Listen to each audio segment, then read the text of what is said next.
uncertainty.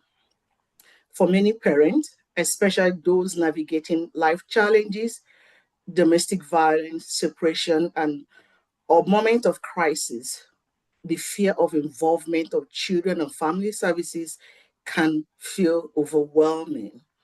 Sometimes that fear can create anxiety, confusion, and even silence, making it difficult for parents to seek help when they need it most.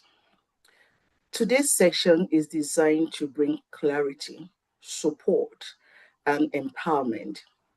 We're honored to have social workers and justice navigation team from Family Advocacy Support Center joining us to share valuable information about how children and family services works here in Alberta, particularly in the context of family and domestic violence.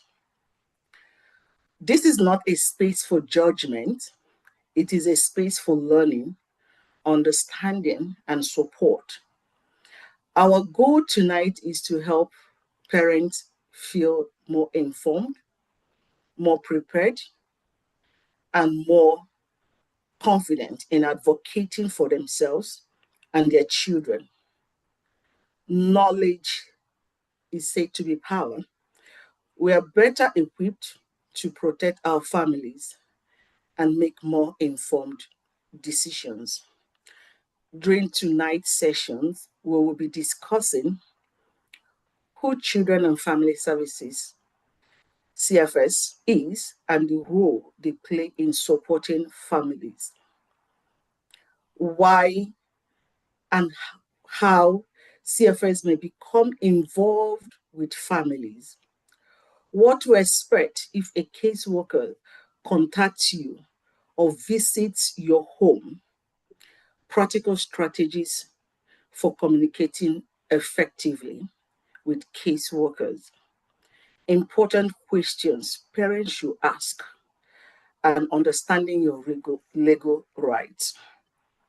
Available legal support and free of low-cost community resources. We know that many people carry fear around these conservations, but we hope today helps replace fear with understanding and confidence. Please feel free to listen, reflect, and ask questions throughout the session. Your experience matters and your voice also matter. At this time, I would like to warmly welcome our speakers. And I also want to thank them for making time to educate our Root House community. So I will be welcoming, we have two speakers who will be talking to us tonight.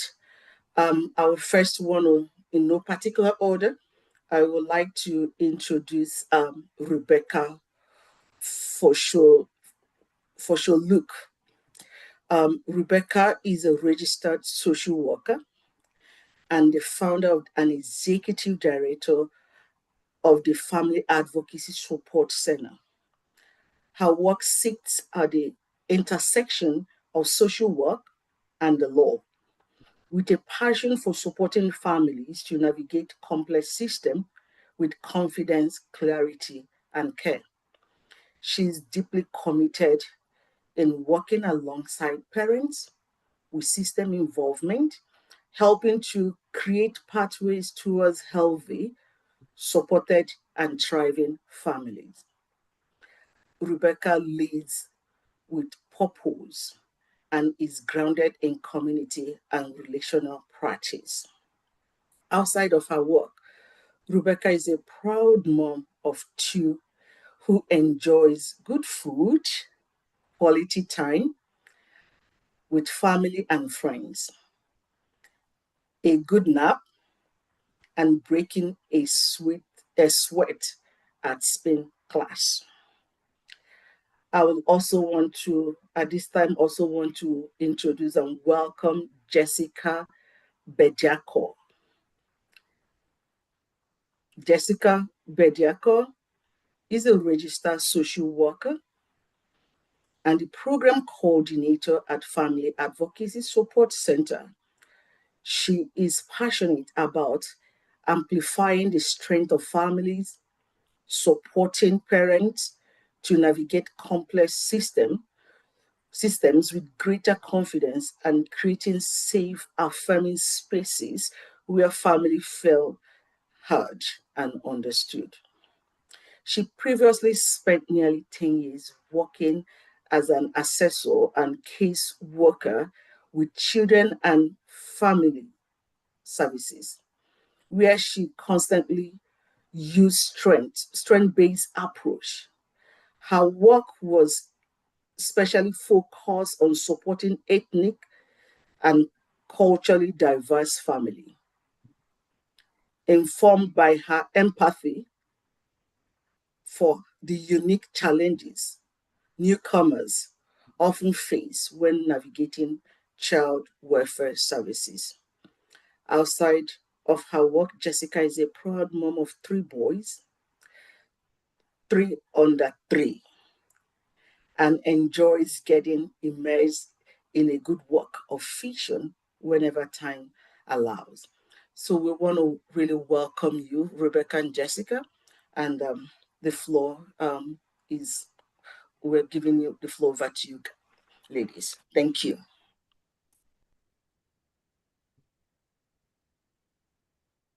Hey, hello everyone. Thank you for being here. I just want to make sure my technology is going to work. Should be able to share my screen, correct? Let's say that I cannot share my screen. So I've sent a request just so that I can have my slides.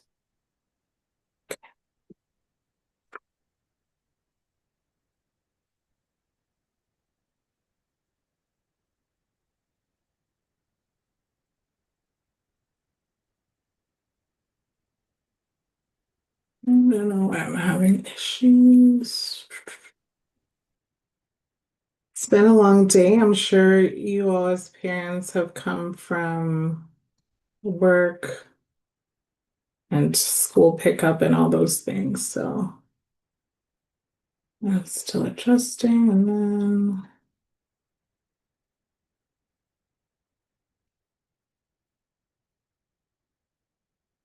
can you guys see my, can you all see my screen?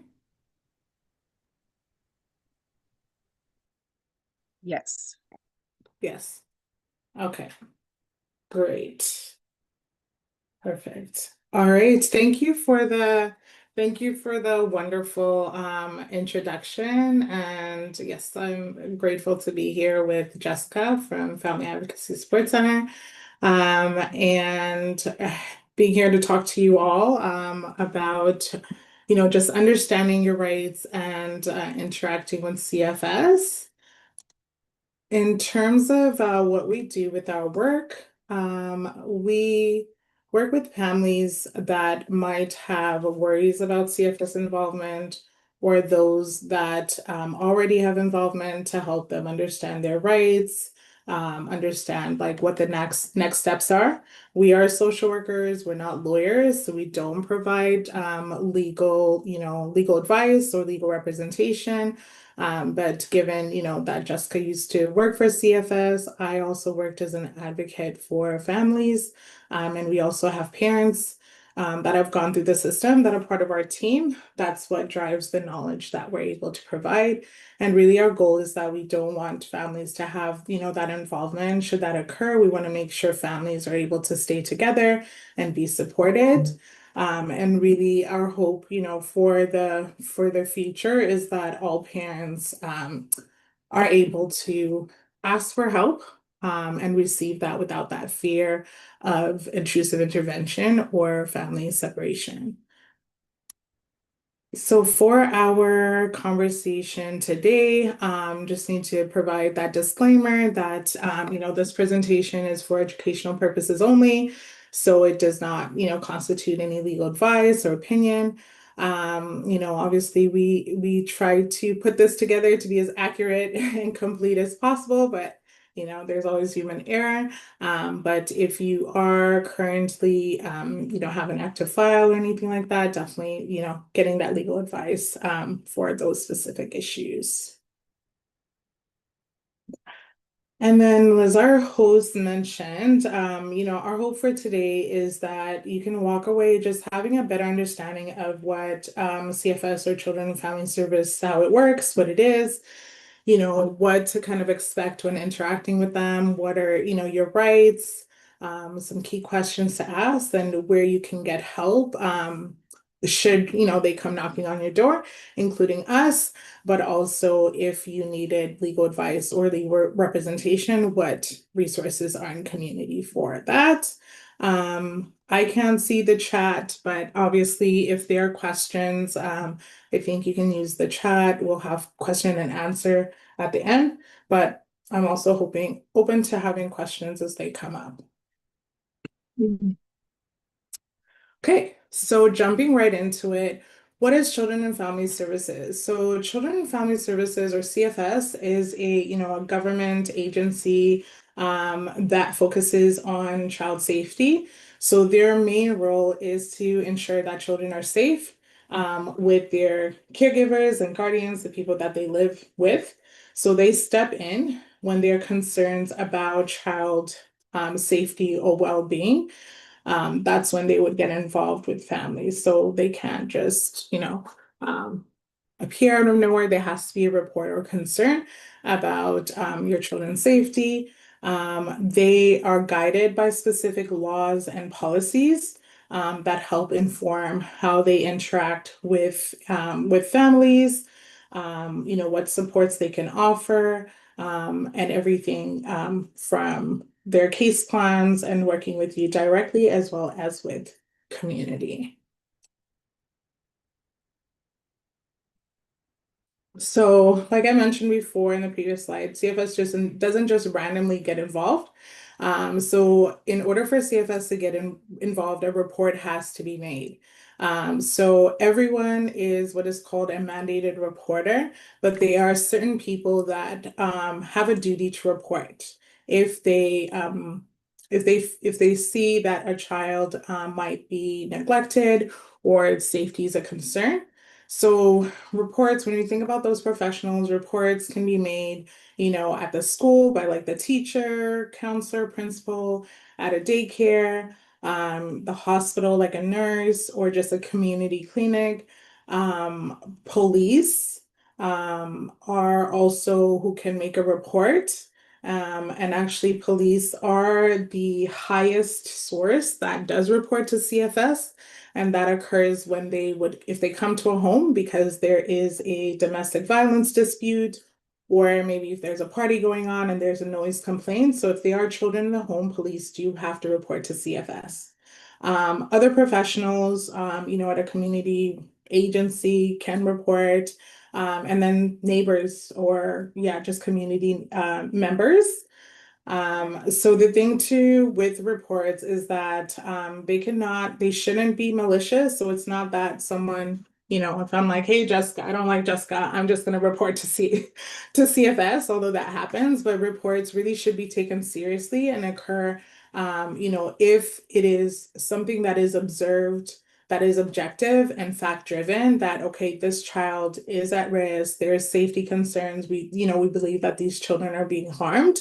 But we know that they are, obviously biases, systemic racism that happens, that then certain, families and populations are targeted. So when we think about that, Indigenous families are overrepresented in the system, as well as in Canada as a whole, Black families. When we look at a province like Ontario with a higher Black population, Black families also are second highest in the system. So all those things to consider when it comes, to who is reported and why.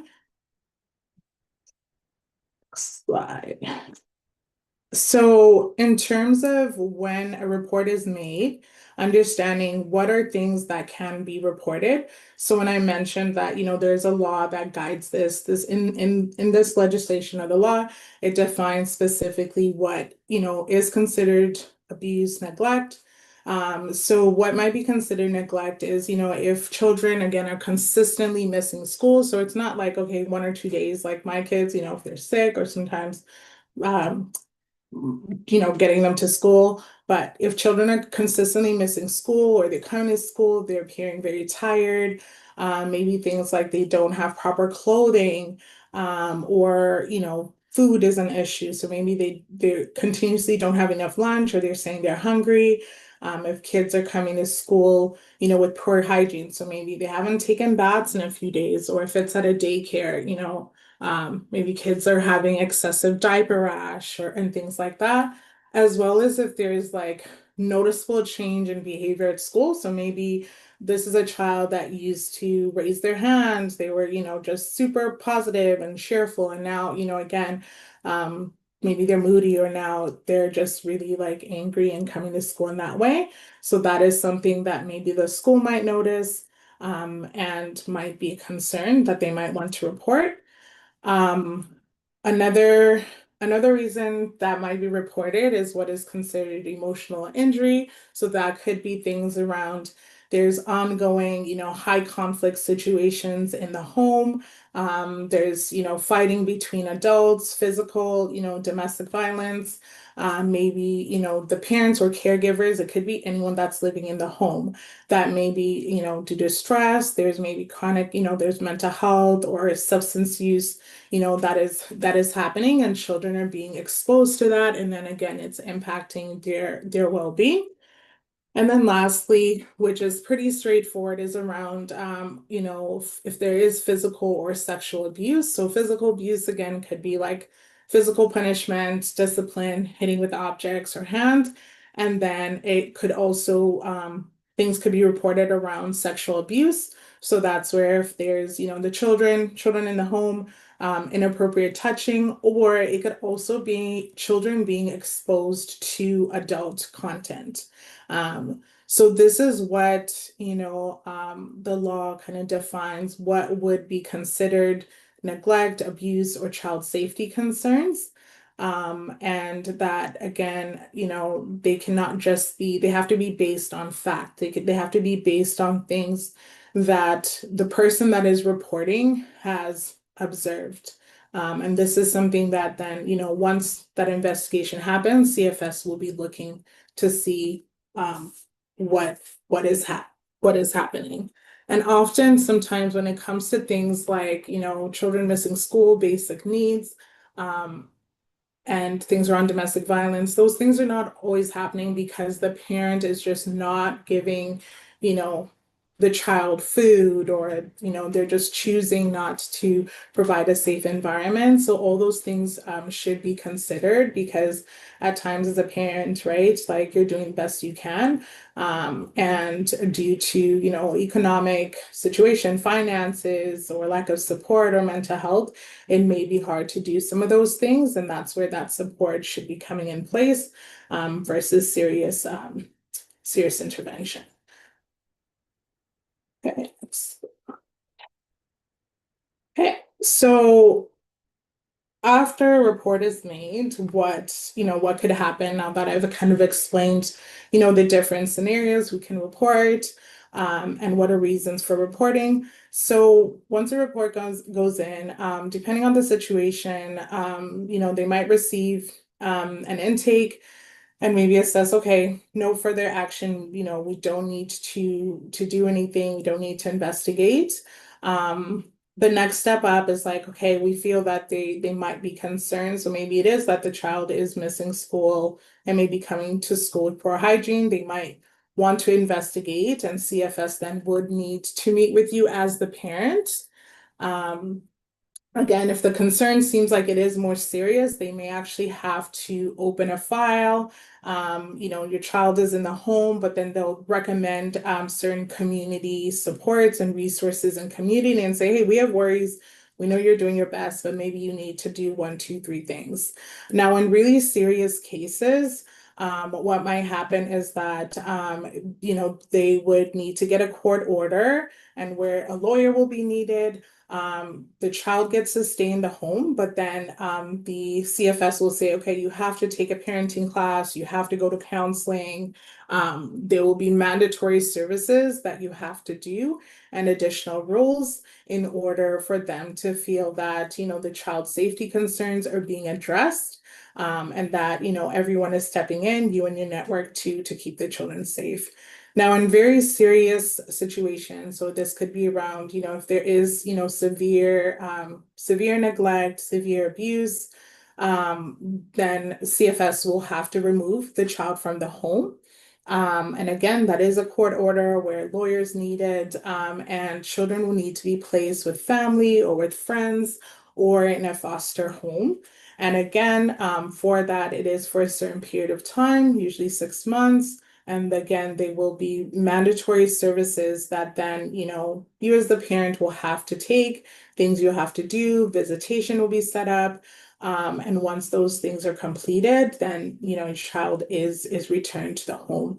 So we have whole workshops just explaining this in more detail, but just kind of wanted to give, just that brief overview of almost the different levels that could happen. It's not always obviously that children are permanently removed from the home. That's why it ends up being really important during that investigation, and that's what Jessica's going to go over in terms of what you need to do, what steps you need to take to make sure that a file is not open and you're able to show that you can care for your child and keep a child safe. I'm gonna pass it on to Jessica now for the second part in terms of her kind of being able to explain what happens after the report comes in and what are those specific things you can do. Okay. Thanks, Rebecca. Hi, everyone. Can you hear me okay? Okay.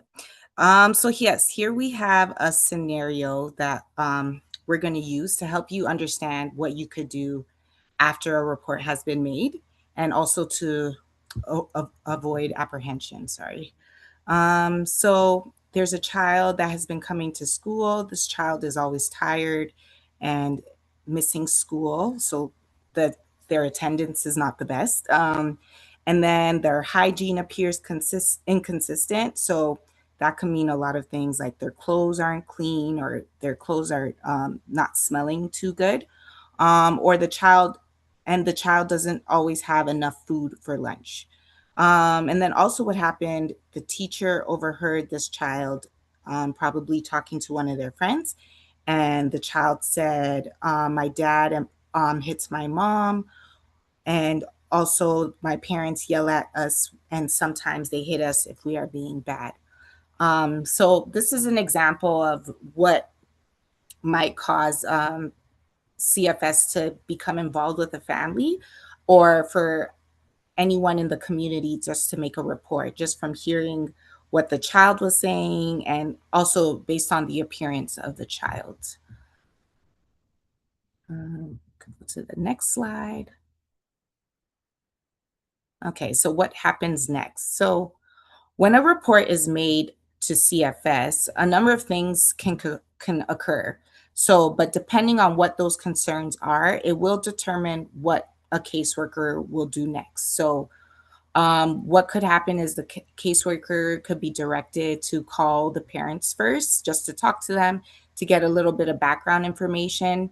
And sometimes if there's not enough information given, the caseworker can be directed to go and get more information by interviewing basically the family. So they'll go out to interview the parents, interview the children, and any other people living inside of the home. So sometimes people are confused, like when the caseworker comes and they want to talk to everyone who's living in the home, even though they're not directly related to the child.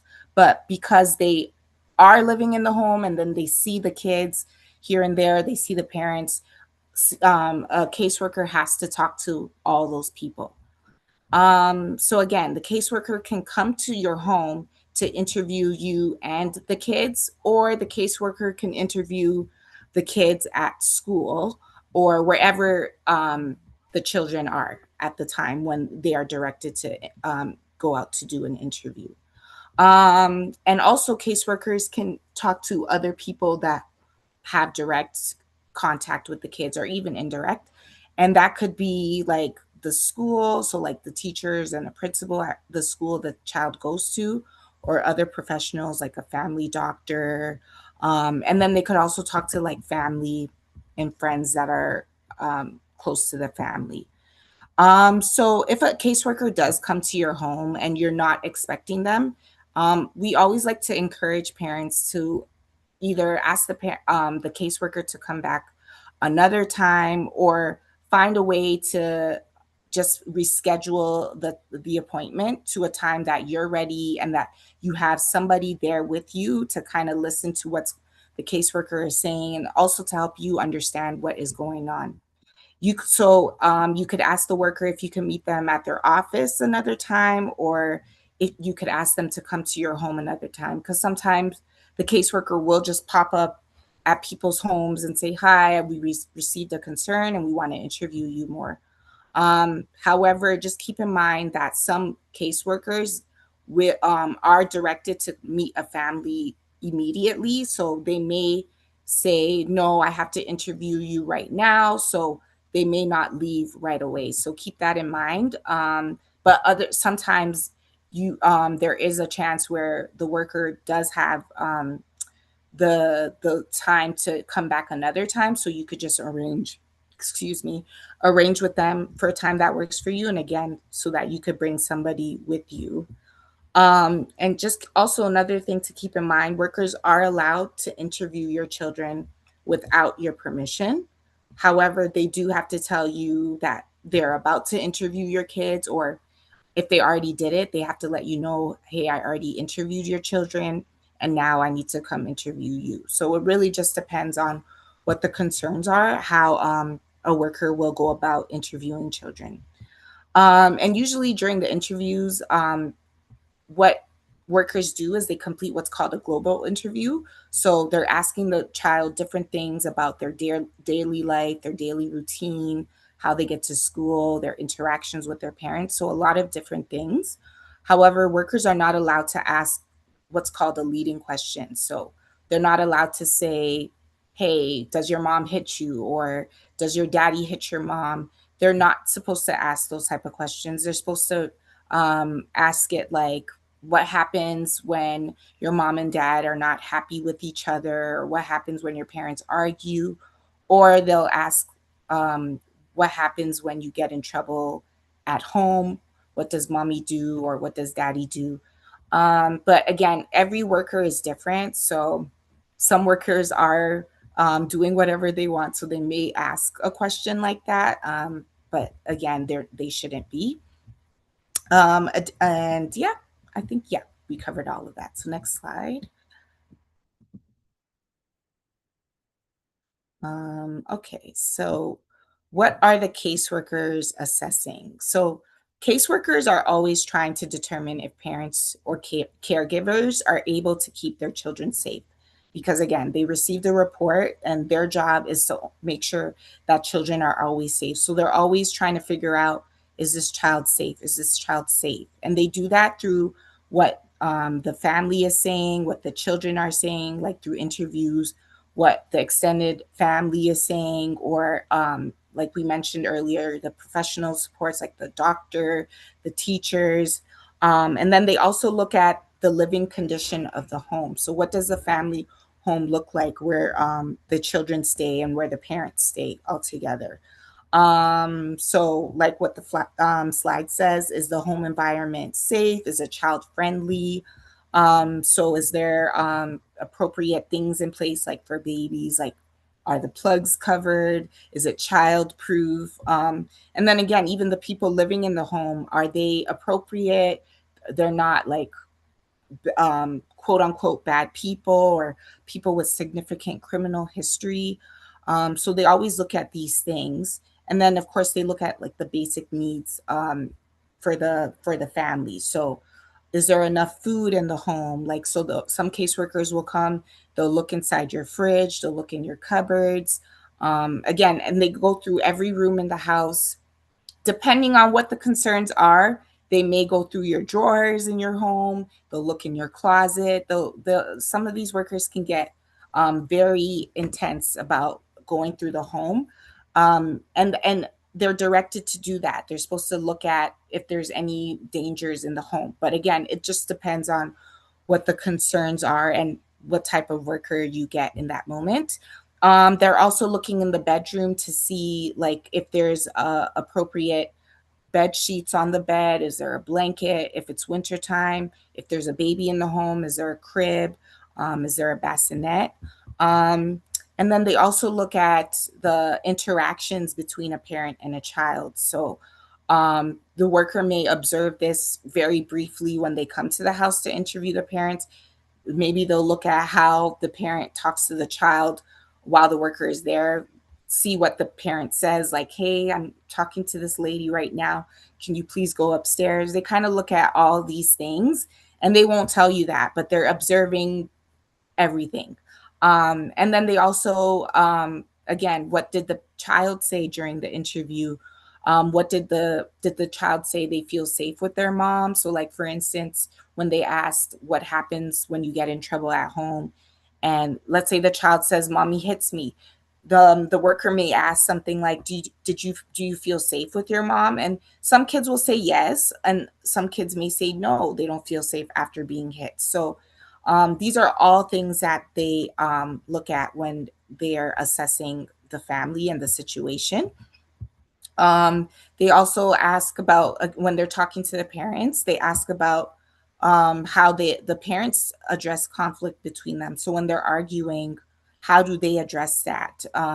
Or if they do, if there is some physical violence happening, so meaning if one parent hits another parent, are they doing this in front of the children? Are they making sure the children is not around, that the kids don't hear anything? They want to know, has the police been called to the home? Like how many times? So a lot of things go into assessing the situation, and they ask a lot of questions. And then they'll also want to talk to the supports. So again, the friends, the family, the community supports that are all directly related to the immediate family and the children. They'll ask them, like, what have you seen when you're with the children, or when the parents are with the children? Did you have any concerns when you see them interact? Or has there been concerns in the past? Are you worried about the family? What are your worries? And then they may ask, like, if they feel like they do need to do further intervention, they'll ask these supports, like, what can you do to help this family? How can you make sure this child feels safe? Or if the parents need help, what can you do to help them? Next slide. So again, talking about this, the network from the last slide. So a support network is important because they are informed about what is going on with the family, and this network, or the people, the support people, sorry, their job is to be able to help the family when it's needed, rather than having children's services intervene and kind of decide what's going to happen with the family. So in the network, you want people that you can trust, right? You don't want to just add anybody to the network, or you want someone that could help you and help your children, and what we like to call quality people. Because sometimes people can bring a whole bunch of people, 10 different people, but no one could do anything, or maybe one or two people can do something. So you want to bring those one or two people that could do something.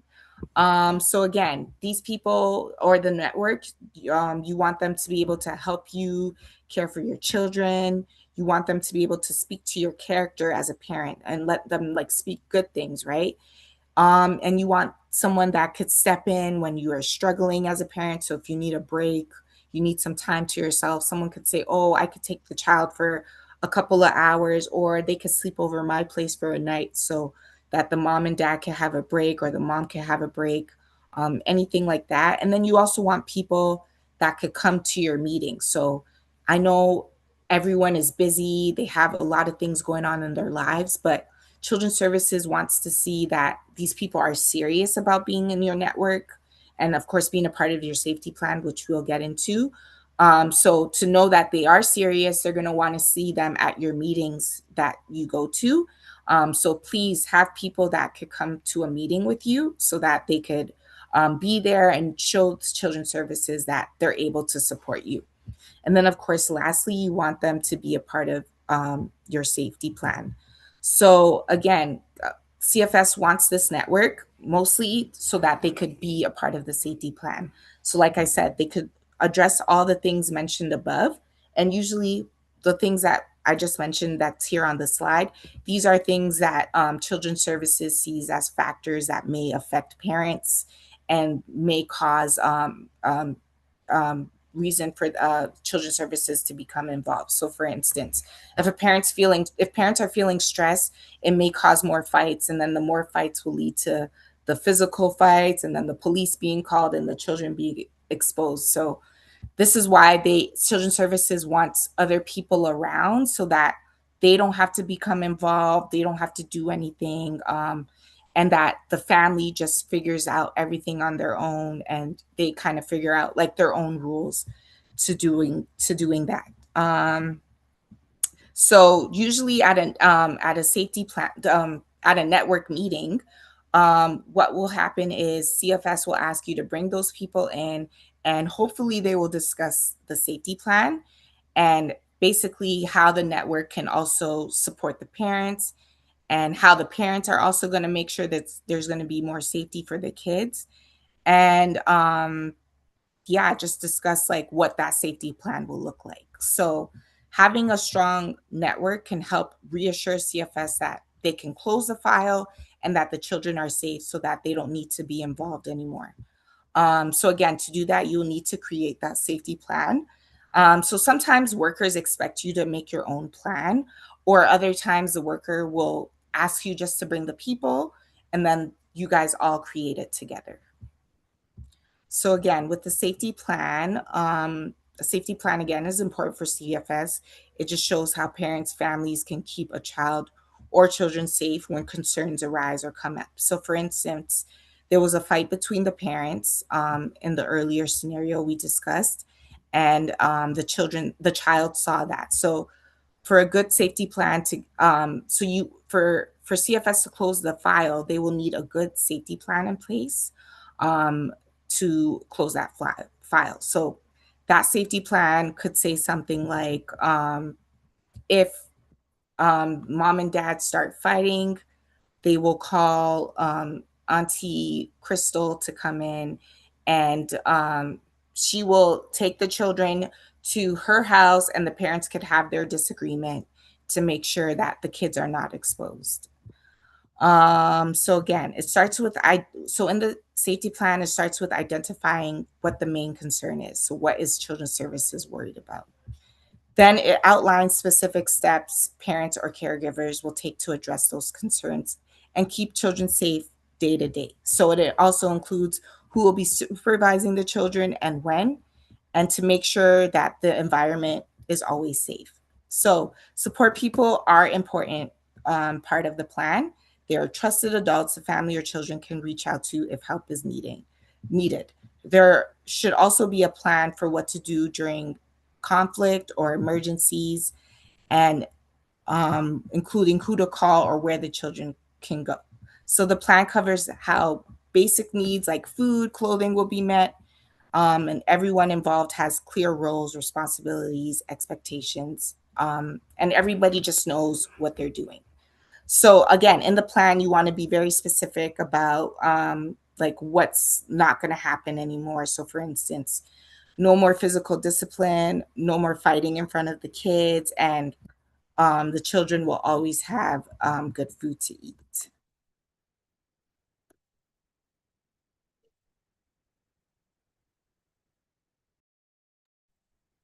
It's back to me.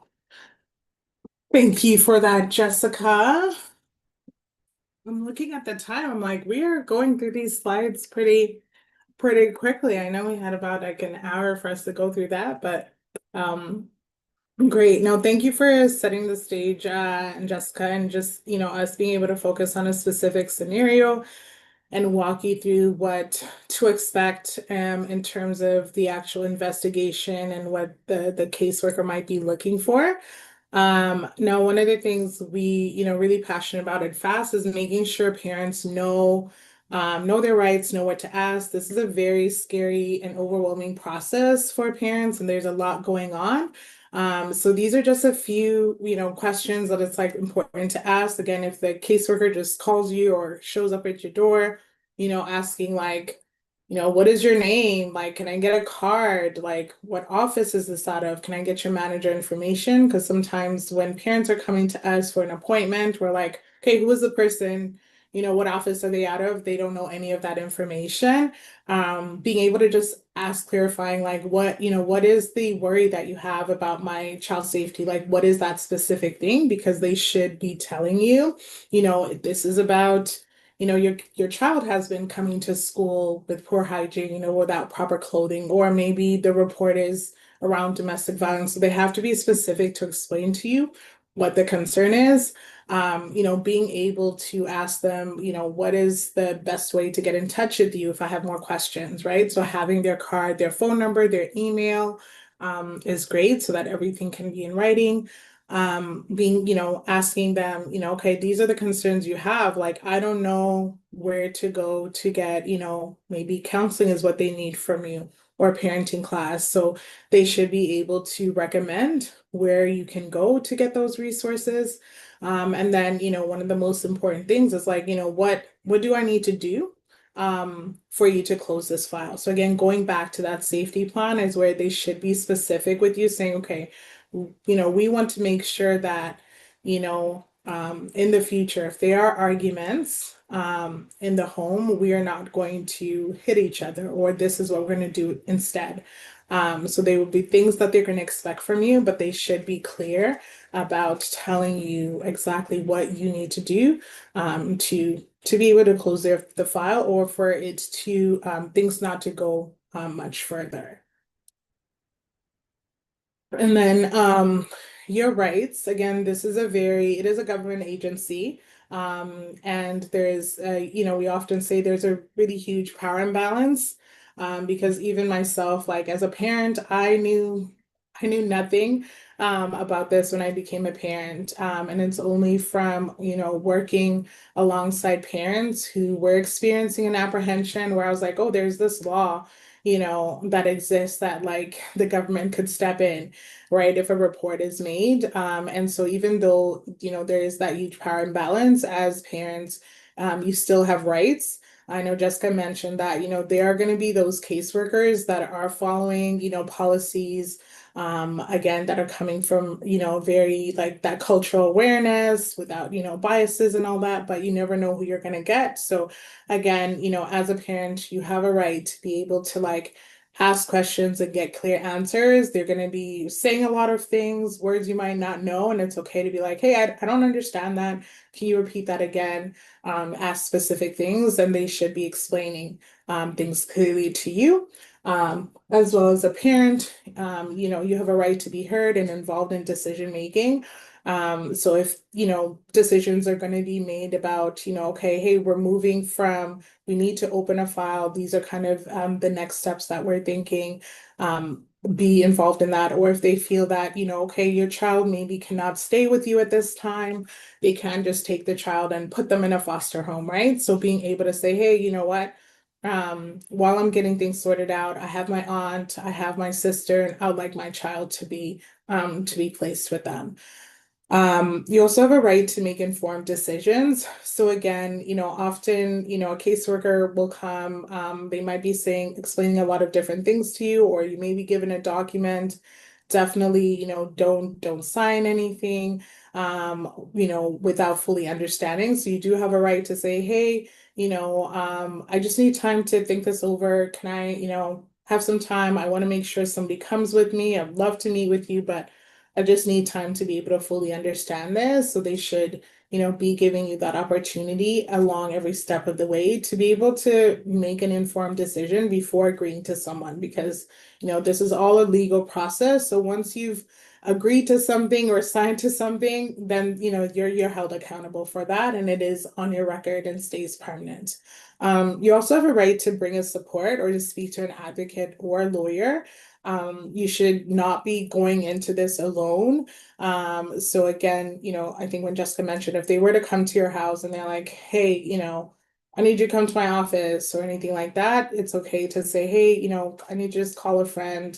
I'd love to meet with you, but I would like someone there so that they can be there for that emotional support, but also they can be writing things down and just helping you to stay calm in the situation.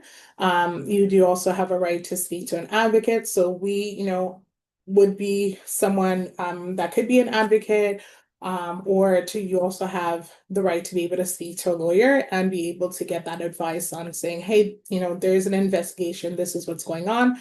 What do you suggest I should do next? And then just some additional reminders for you as you're kind of going throughout this process, and any time that you are speaking to a caseworker, is try and, take notes, general notes, get things, try and get things in writing. Because a caseworker might say, well, if you take a class, then, I'm going to close the file. That needs to be in writing, right? So you can follow up with it so that it's like, hey, you take this class, they will actually close the file. Because when it comes down to it, it's your word against the caseworker, but having those things in writing. If you have a conversation with the caseworker on the phone and you're kind of taking notes, you can send an email and say, hey, we just spoke, you told me I need to get my support together, or I need to call my family doctor. I just want to confirm that's what this is, or we're meeting next week. Everything is writing, and you're keeping a record of this. Should things escalate in the future and a lawyer is needed, you can provide that information to them. Again, don't agree to something if you don't understand it, because if they say, okay, we think you have anger management, you might not have anger management. Once you agree to that and you take an anger management class, again, that is on your record. Not signing anything without having someone review it first. And, sometimes parents can be coerced to say, well, if you don't sign this, I will apprehend. If you don't sign this, I will do this. And again, in that moment, that can seem really scary. But again, that is your right to make sure you fully understand and make an informed decision. If language is a barrier, then, they have services of interpreter to be able to help you with that. So that again, if they have, I believe, cultural brokers, that they have variety of languages to be able to then explain the legal terminology for you through this. And again, trying to stay calm and giving yourself grace. Again, depending on who the caseworker is, it may be presented that, you're a horrible person, you're a bad person, you're not taking care of your child, you're not keeping your child safe. But, we all know parenting is hard. It's a struggle. Coming into this meeting, I had to yell at my kids a few times to be like, hey, I need to get into this meeting, get yourself organized. But it is hard, especially in this day and age, and you're doing the best that you can in this situation. And it can be really overwhelming and stressful, and just kind of taking that breath. But again, just knowing that you do have rights. Things should be explained to you, and trying to get things in writing. Um, our last slide here, just in terms of resources, I did mention that, we are not lawyers. So if you needed to get some free legal advice, there's an organization called Calgary Legal Guidance. So they have lawyers, they have free clinics. So essentially, whatever, if you're going through an investigation or apprehension happens, they have an intake process, and then you're able to speak to a lawyer for up to 30 minutes, and they can give you that advice. But in the case that, there was an actual court process, then you would need to call legal aid, because that's where excuse me, depending on your income level, you are able to get free legal representation. So actual lawyer that can represent you in court. Obviously, if you can afford to get a private lawyer and pay for that, then yeah, that is also available. But these are just those kind of like free low cost resources. And then we will send our information again out to the team at Ruth's house. But for our services, they're all free. So if you are, again, dealing where case, CFS has come and there has been an allegation of a report, and you're kind of like, I'm not sure my next steps, or maybe I need help putting together a safety plan, then we are able to support with that. We do an intake form, and then you would be meeting with Jessica, and she would be able to support you with that, as well as we have a peer advocate named Emily, and she would be on the call as well. We also have peer groups because, again, we know how scary and traumatic and stressful this whole process can be. So right now we have monthly peer groups for mothers at this time only. This is made up of, moms that have had involvement or an investigation, and it's just a space to be able to get that connection support of people that understand what you're going through. So those are, the kind of the two services we have now. And then we do more workshops. So if there were other topics that you wanted to dive into more, we also do that, and those are different socials. So that is it. We can take questions now. I will stop sharing my screen.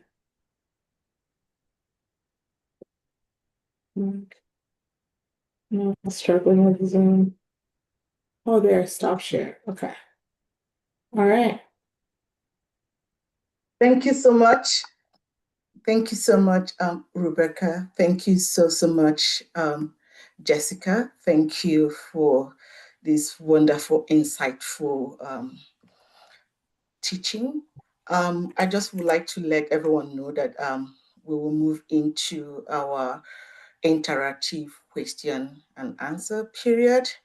And before we continue, I would like to let you know that this is a safe and supportive space for you to ask your questions, seek clarities, and share concerns about parenting, children and family services, and family safety.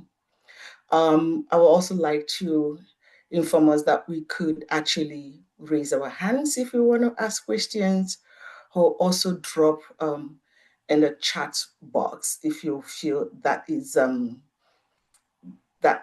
more comfortable for you to go that route. Just know that we have our speakers here who are willing to take on your questions. And this is no judgment. There's no judgment here. Only we're all here to learn, and we're all here to learn and support and feel empowered. So at this time, the room is open for questions. I just want to say thank you so much, Rebecca and Jessica, for that presentation. It's so needed in our community, and the work that you guys are doing is phenomenal.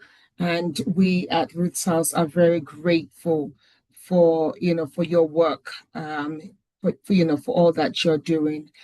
I do have a couple of questions that I want to ask you, and then I have a couple of questions that people sent to me as well.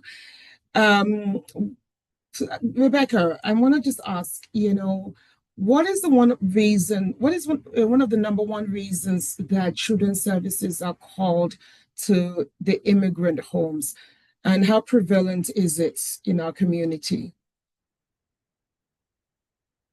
I feel like I would almost throw that question to Jessica, because combined, because Jessica actually worked for CFS. So she was working directly with families and seeing that. And on my end, Before I started FAST, I was working as an advocate on legal aid with families that had experienced an apprehension. The majority of parents that I was seeing were Indigenous families, or white families. I was not seeing, I had a few, African and Caribbean families. And since we started FAST in 2024, in terms of like immigrant families, maybe we get one or two that are coming through, and that could just be like people don't know we exist.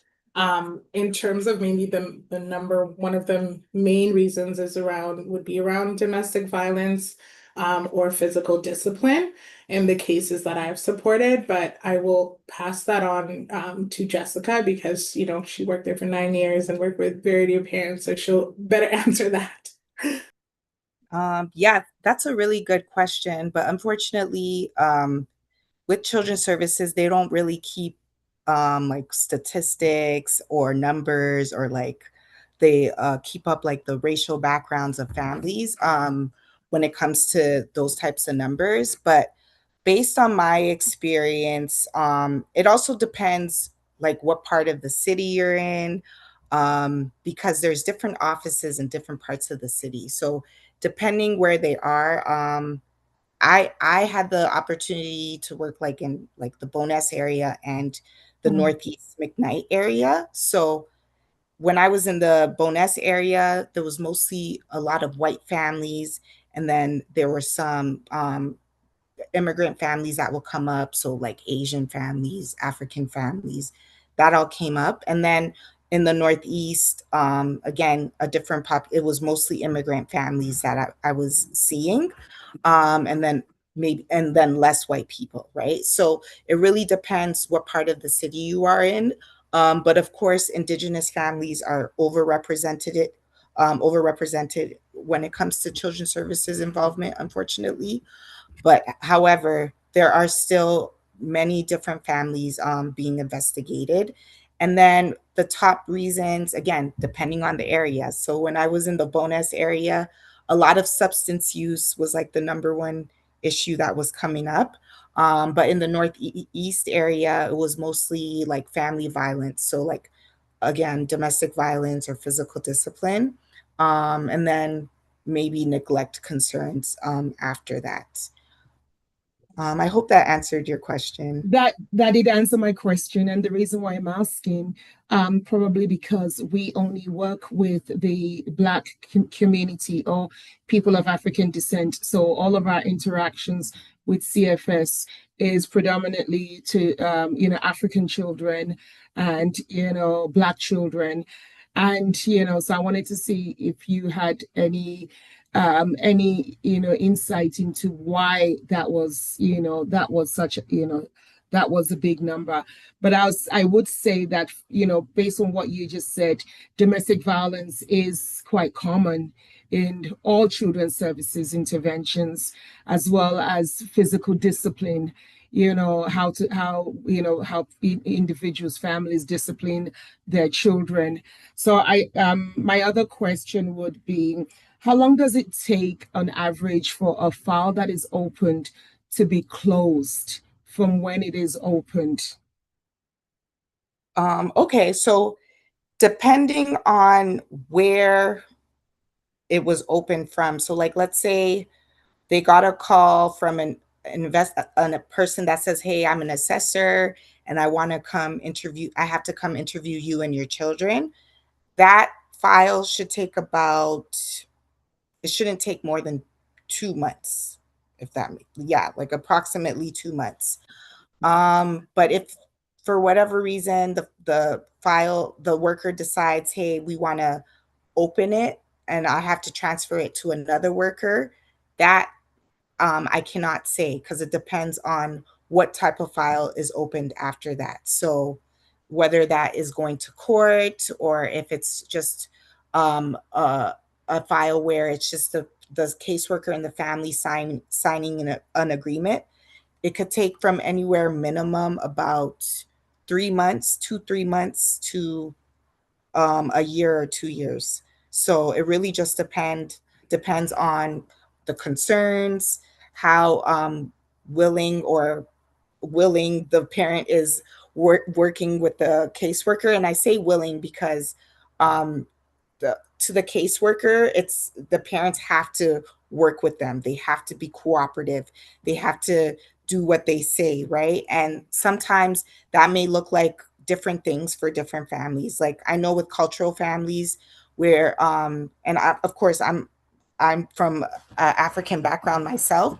We could be very like challenging. We want to know, why do I have to do this? What are the concerns? What are the worries? Why are you making me do these things? My kids are okay. So sometimes that may look like objections or disobedience to workers, when really it's just parents just trying to figure out what's going on, right? So depending on how the parent is able to just take all of that and just be willing to just maybe listen, or willing to just maybe um, just have a calmer demeanor when they're meeting the worker, then it could be closed even sooner. Because again, one of the things workers look at is, are the parents cooperative, right? Mhm. Are they willing to work with me? Are they listening to what I'm Yes. saying, right? So if and it's hard. And like when I was a worker, those things didn't matter to me, because to me I felt like we were inconveniencing these families, right? Because we're going into their home and disrupting everything by saying you guys aren't doing things right. So but other workers don't feel that way because they don't understand that aspect, right?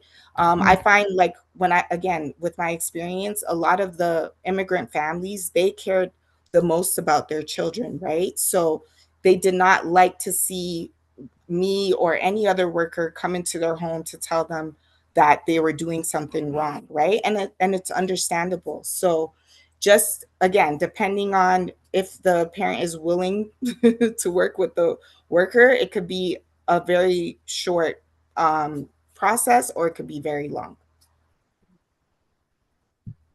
No, thank you. I have a couple of more questions, but I'm going to let Ify, do her thing. Then I'll come back. Thank you so much, Pastor D. Thank you again, Rebecca and Jessica. I have a couple of questions, but I also want to remind everyone, please feel free to raise your hands, and we're monitoring to make sure that we give you the space you need to ask your questions. And Yeah. also, please feel free to drop the chat box. I will be able to read out your questions. So while we wait for our listeners and to ask their questions, I have one or two questions here.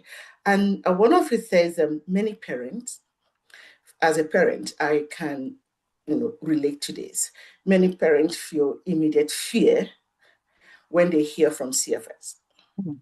What is the very first thing a parent should do when contacted by a caseworker? I think one of the first things they can do is asking who are you? First of all, like, who are you? What is your name? What is the reason, that you feel that has come in terms of like a report, why you're wanting to get involved with my family, so that it gives the opportunity for the caseworker to be specific, to then say, okay, I'm calling because there's been a report that your child is coming to school with poor hygiene or improper clothing. Or they could say, hey, we're calling because there was a police recently came to your home because there was fighting in the home. So that is, those, I would say those are the two first things they should ask, who they are, and like, why are you calling? Right. Similar to policing, if they stop you, like, why are you stopping? Right? They need to explain themselves. Then you can go and then you as a parent can understand, okay, this is about clothing, or this is about a domestic dispute. And then going from there already kind of gives you an idea of what you would need to do next, or what might be coming next.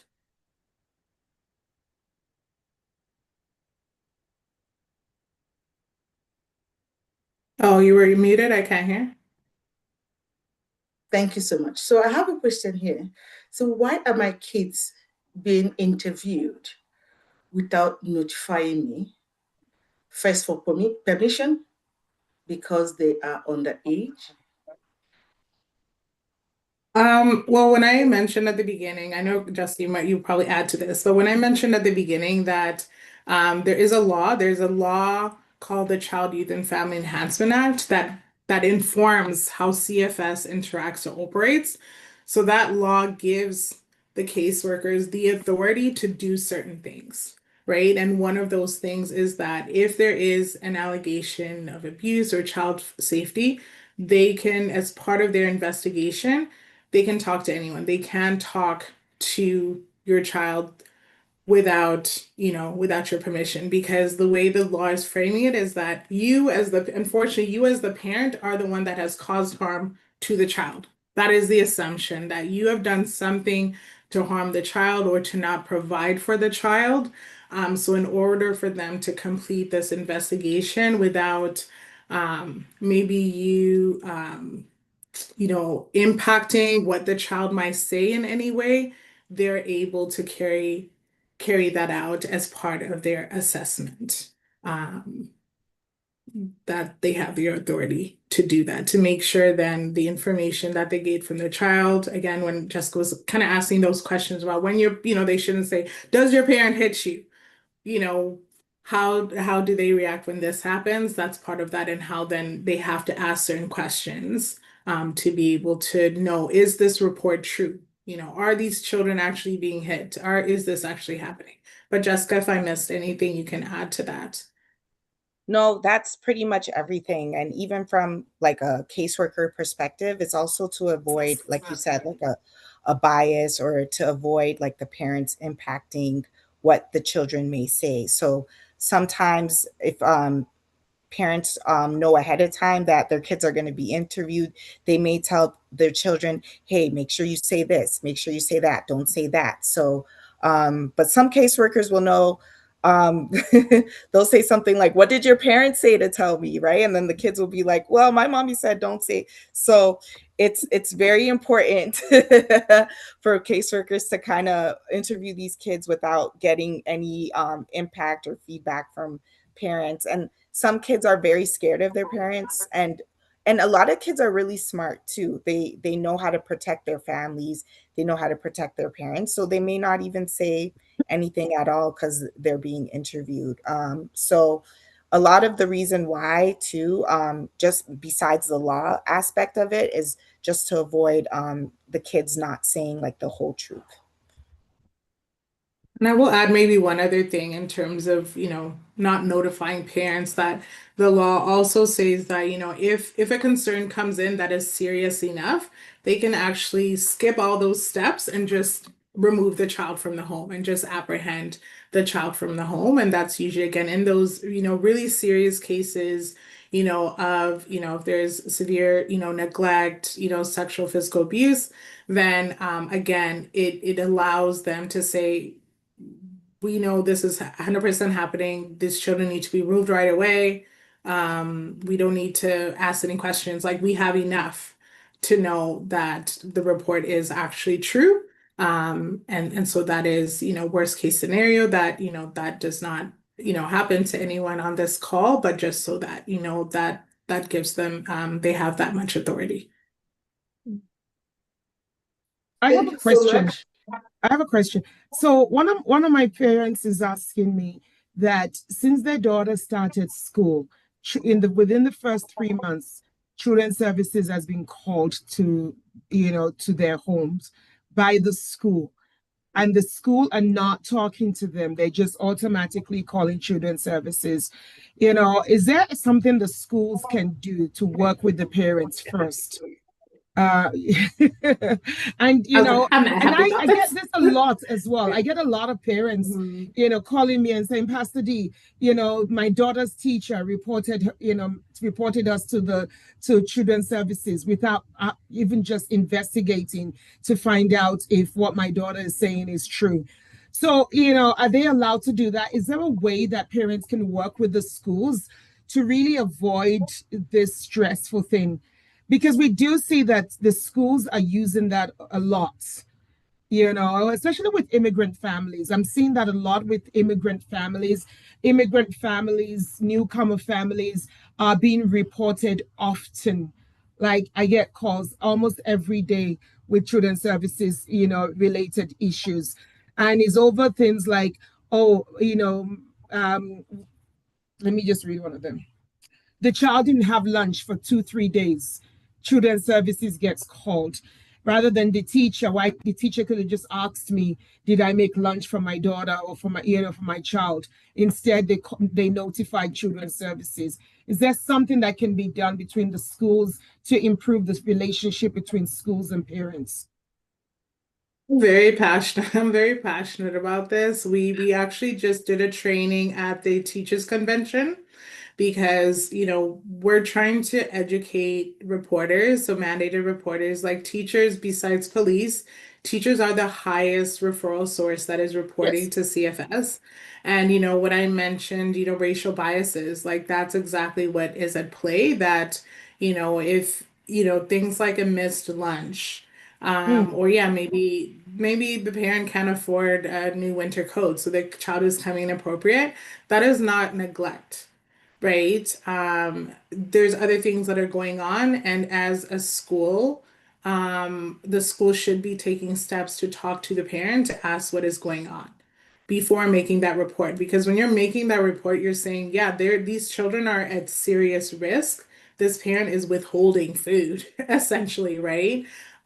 So this is definitely that is something that, I think that the parent again should be supports to maybe advocate for the parent with like the principal or even, I don't know what's next, like the school board, because this is basically targeting, right, of the family, that this is not serious concerns. And often, unfortunately, teachers, um, those are things that they're reporting for, like lunches, poor hygiene, or I miss school when there's not a serious neglect concern. And maybe if mom is struggling, again, what we try and educate, like if mom is struggling to prepare lunches, she needs help then with like a food bank or accessing, appropriate lunch, but it's not a child intervention concern, and that is causing additional stressors and anxieties for um, for families. So I'm like, D, that's something we can chat about on the outside, because I'm like, that is definitely something that should not be happening. But I know Jessica, you have something to Yeah, add. because it could even be something as simple as like even me growing up, I didn't like my lunches, so I just throw it out, right? mm, So there should be the question around, did you see my child's lunch? Sometimes my kid doesn't like the lunch or doesn't want to eat that, or you know what I mean? Rather than like Rebecca mentioned, the parent is withholding food. So sometimes I like to encourage parents to like have like open communication, like with the teachers or with the principal, like letting them know, hey, I do pack lunch for my child every morning.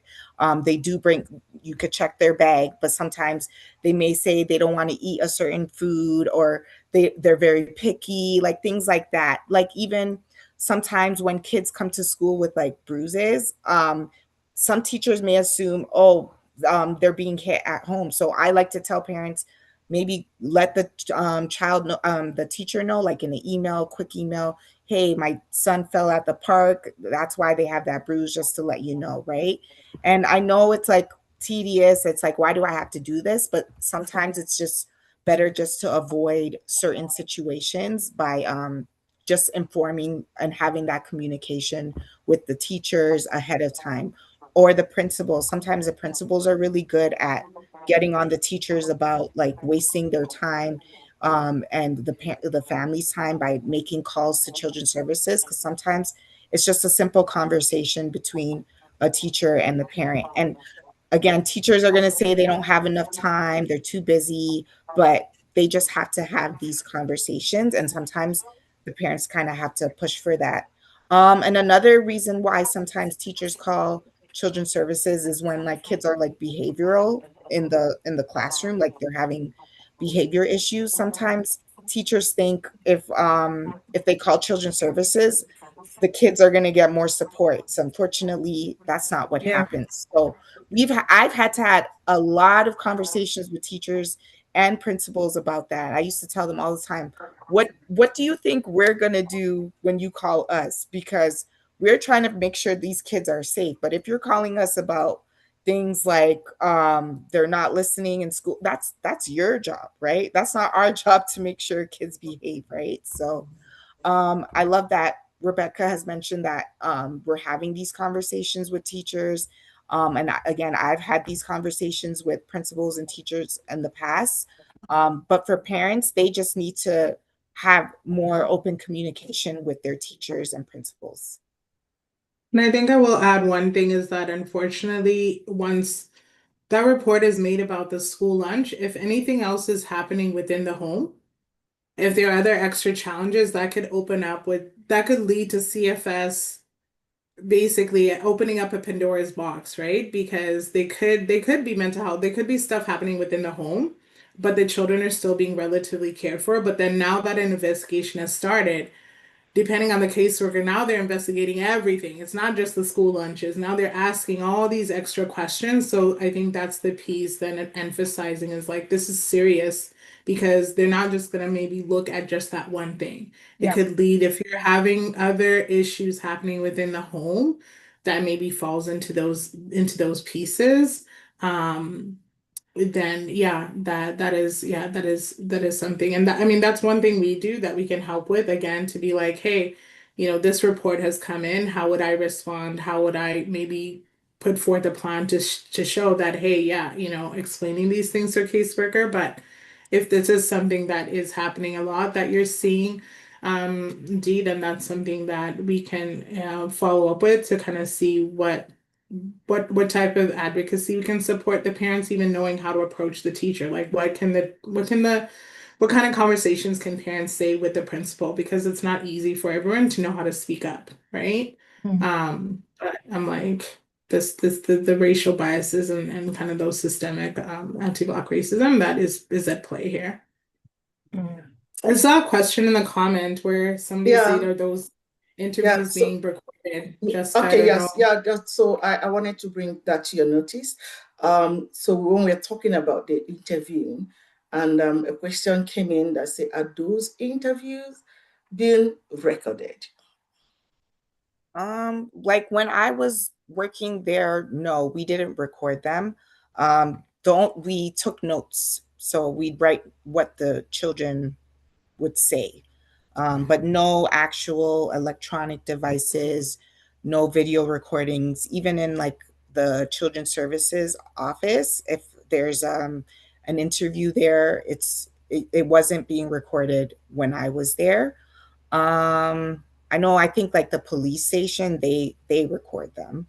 And then there's some offices that have like two-way mirrors. So if there's if there's a child being interviewed, sometimes a supervisor is watching from the other room, but that's not being like physically or electronically recorded.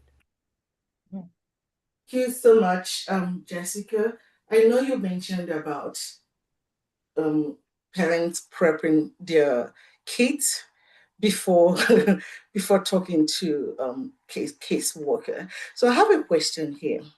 So my question is, in as much as we don't prep, we don't want to prep them so they don't go saying, "Mommy say I should say this or not say that."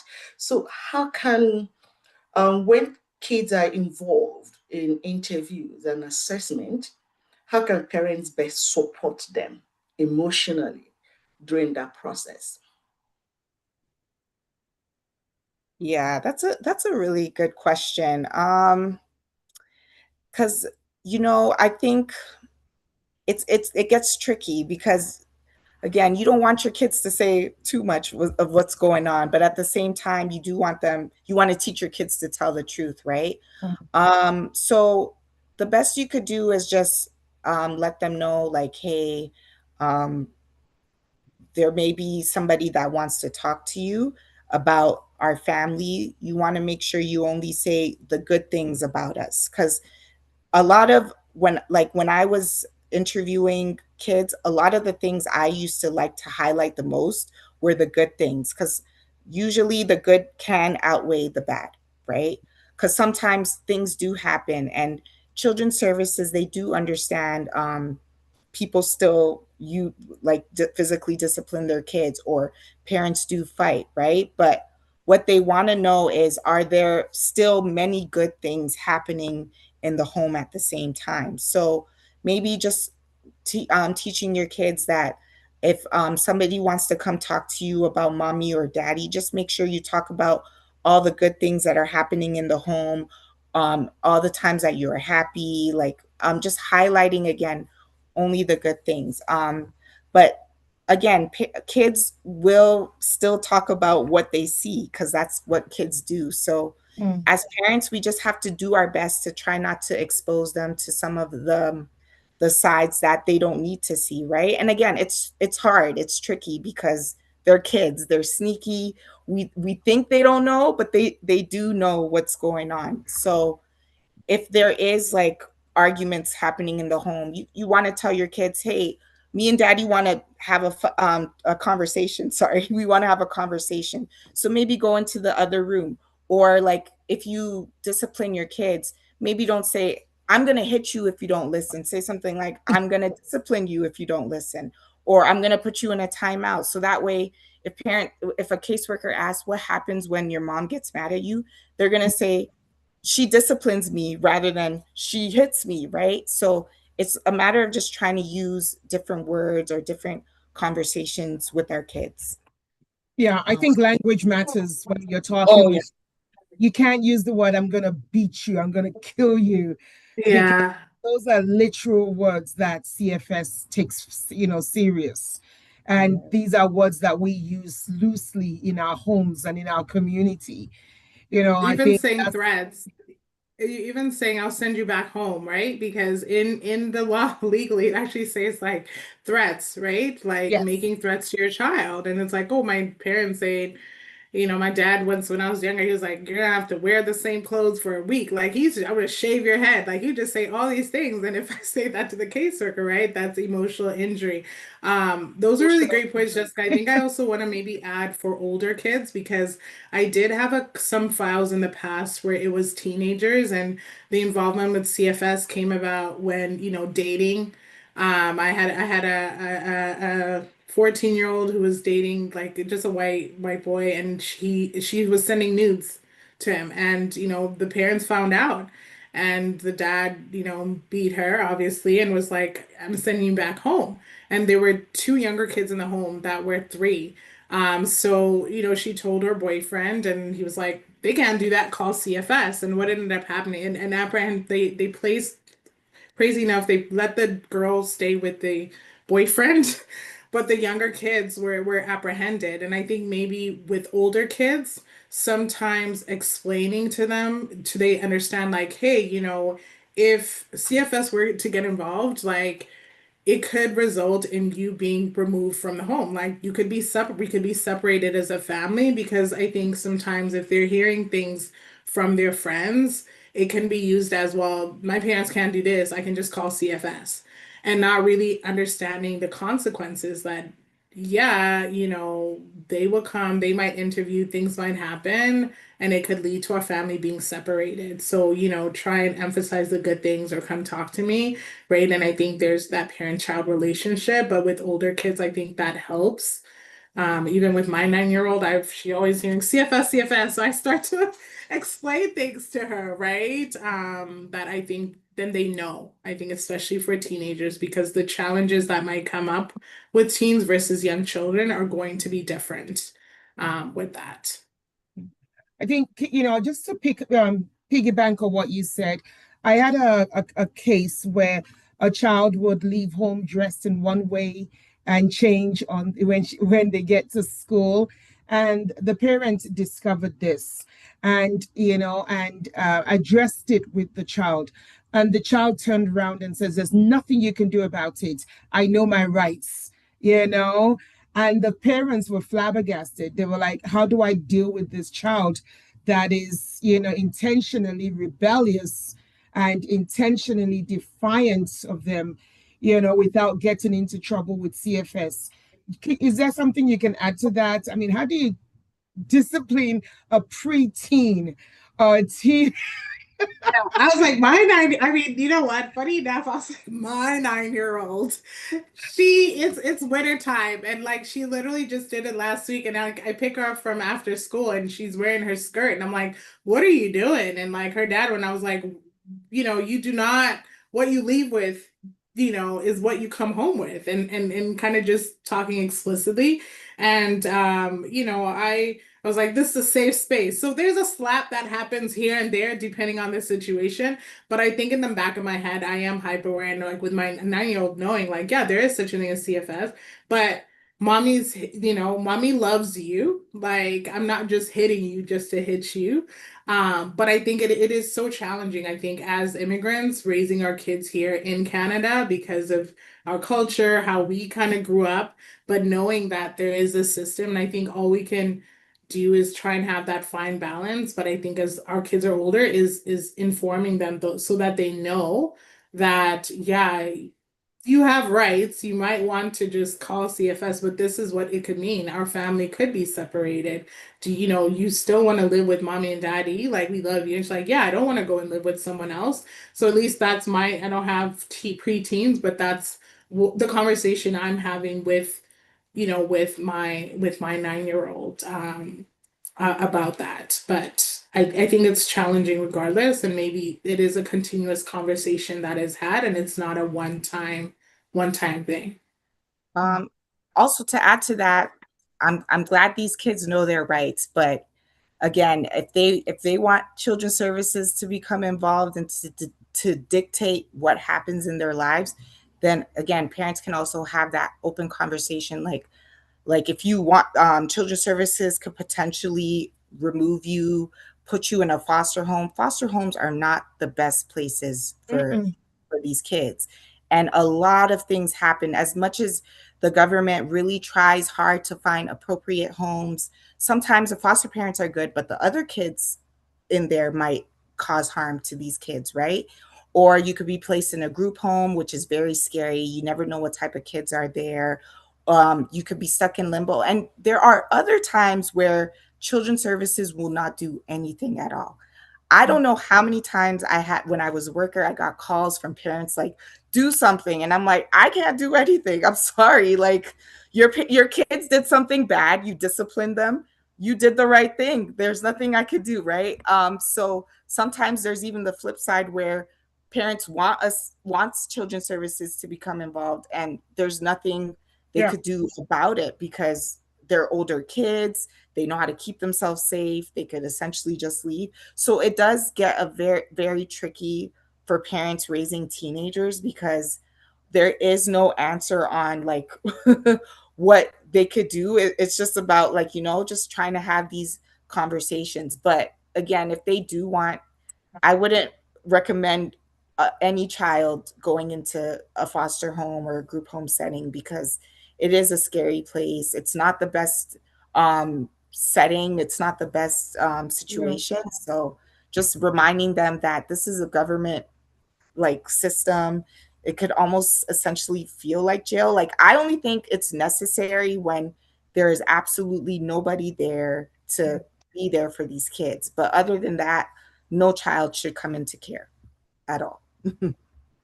Thank you so much. I have a question here. And it says, can CFS be engaged when a parent is chronically ill? Can you Definitely. maybe expand on that? Even, I mean, I'm curious to know, like, I when already have an example of it. okay, go ahead. Yeah, if you already have the answer, then. Yeah, I've seen there was one, and I'm giving an example. There was two parents, but they were separated. They were divorced, and the mother was actually terminally ill, and she had a 12-year-old daughter, and we had to become involved because she didn't have a will, and there was concerns about the father because the father also had history of sexual abuse with children but not with his daughter. So children's services had to become involved to just ensure that the child would go to a safe home. So I had to essentially go in and interview the mom and try to find out if she had any friends or family members that would take her child in the event that she passed away, because we couldn't place her child with her father. So I hope that answers the question. Yeah, thank you so much. I have another question here for both of you ladies. In situations involving domestic violence, how does CFS distinguish between a parent needing support and a parent being seen as neglectful? Ooh. It's like I feel like we'd have two, not two different answers, but I'll be answering as like the advocate and being like, this system does not support family. And Jessica's answering as the former caseworker. But yeah, I will say I think that CFS as a whole, as a system, does not know how to adequately respond in situations where domestic violence and the partner is being harmed. It is the number one reason for involvement. And what often happens is that the parent that is providing that safety, that is staying because that's housing. Like if they leave, there is no housing, there is no income, the kids are not taken care of. And it's like, I'm staying because I'm keeping my child safe. That is providing safety. And the law actually does say that, in situations of domestic violence, we should consider the like the victim in the situation, right? But again, when it comes down to individual caseworkers and the actual implementation of that, unfortunately, it ends up being you need to leave your partner. If you don't leave, you're choosing your partner over your child. Go to court, get a emergency protection order or no contact order. So sometimes that ends up being the response, or the mother has to go into a shelter. So I would say right now, the way it is set up, the system is not set up in a way that does support and provide those resources, because often you need housing. There is no affordable housing. You're having to go into a shelter. There's wait lists. Maybe there isn't a shelter where your children are there. Right. So I think there is that piece that we're always trying to advocate for on our end in terms of that piece. And I think part of it comes down to, when we say the safety planning, but I will let Jessica answer, from the CFS piece for me, because we have to look at it as a whole. But yeah. Oh, sorry. Yeah, so for that part of it, again, it gets tricky because like I mentioned, CFS is looking at what the parent is saying, right? So if the parent is saying, this happened and I need help, I'm scared, so can you help me? Sometimes CFS will see that, but like Rebecca said, realistically, it is difficult for a parent to just up and leave their partner because housing is expensive. Maybe one parent is not working, or like they need support because there's like more than two children, right? So sometimes CFS also takes that into consideration. And they kind of just try to figure out like a good plan to put in place just to make sure the kids are safe. So sometimes even if parents are saying something like, this happened and we acknowledge that that was inappropriate because the kids were there, and we're going to make sure this never happens again in front of the kids, then CFS will take that into consideration and just do their best to just figure out a good safety plan and just work with the parents and hopefully close the file. But it will take a lot of work.